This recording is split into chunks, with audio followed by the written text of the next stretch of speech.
perhaps one of the best understandings of the spiritual path is that it's forgetting and remembering. That every one of it, doesn't matter how long we've practiced and been on the path, we all kind of go into trance. We forget that's true. And we get into kind of our habitual activities. And then there's a remembering like, oh, pause, it's here. So one of the ways of thinking about it is that we're out trying to chase after the diamond and have to keep remembering it's inside. And Thoreau put it this way. He said, you spend your life fishing only to realize it's not fish that you're after, you know? So how do we do it? We look at any day and we can see how much time we're planning things and worrying about things and trying to check things off the list. And it's so easy in our preoccupation to go through really long swaths of time and forget that what matters to us is feeling connected, feeling at home, feeling a sense of gratitude, being alive. There's a cartoon I like, and it's a graveyard, and there's the thought bubble that's coming out of the grave, and the thought bubble is saying, I think I know what I want to do with my life. And the caption underneath is, Ed pushes the late bloomer envelope to surprising new limits. So remembering what matters. And I think of it like all of the practices we do, whatever path we're on, all the rituals and ceremonies are always about remembering. They're always about re-waking us up out of trance so we remember what we cherish, so we get more aligned with our hearts.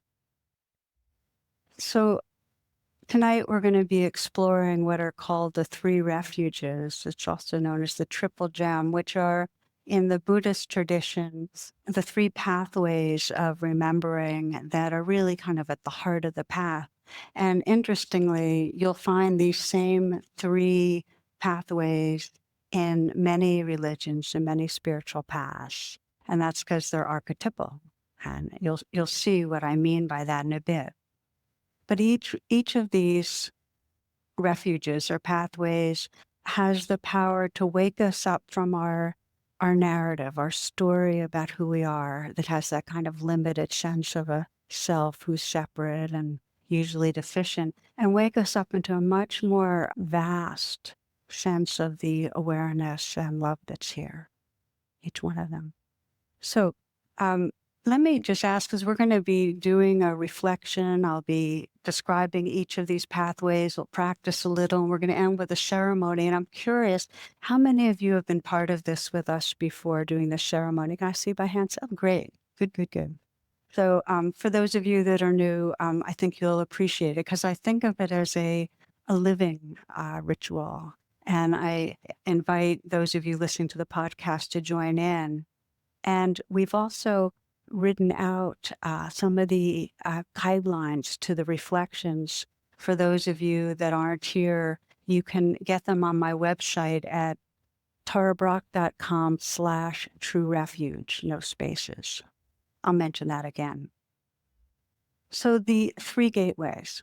The first one is called refuge in the Buddha, in Buddhism. And what it means is refuge in pure, formless, timeless awareness.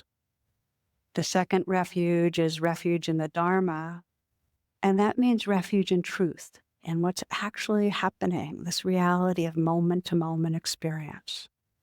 The third refuge is refuge in the sangha, and that means refuge in loving relationship, refuge in our spirit experience of connectedness. When I wrote True Refuge, the book, I organized it. The architecture of the book is around these three pathways because they, in the last decade or so, have become so meaningful in my own path. When I started writing True Refuge, I was in a period of real sickness and in a way that I had no certainty as to being able to recover. So I was living in a really frightening place, a place filled with grieving. And the question that was so compelling to me was how, when we face the inevitable challenges and losses, how do we find a refuge within our own being of love, of awareness, that really allows us to find some peace and happiness. How, in the face of living and dying, do we find peace with ourselves? So this talk is really going to explore each of the refuges with that context because, if you ask yourself the question, this is something I ask myself a lot, if I was at the end of my life, in those moments, right at the end of my life, what would most matter?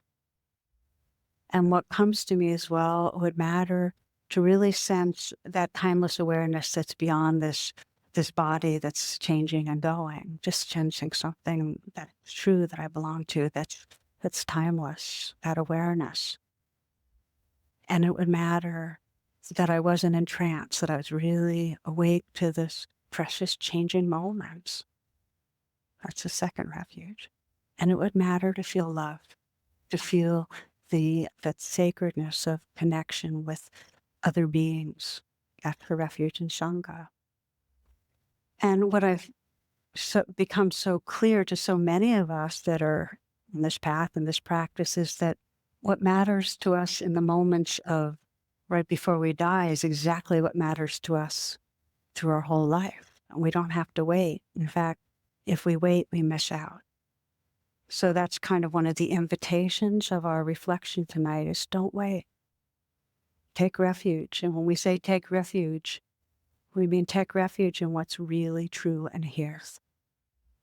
So as most of you know, when we're stressed, we are totally conditioned to take refuge in experiences that give us temporary relief or temporary gratification.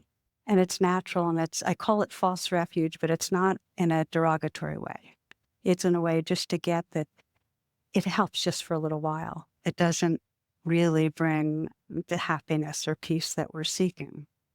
But I'll speak to it a little bit, just to sense, so you can just reflect and sense what are the false refuges that you get caught in, because as long as we're habituated in these ways, we can't turn towards the light, towards the diamond that's inside us.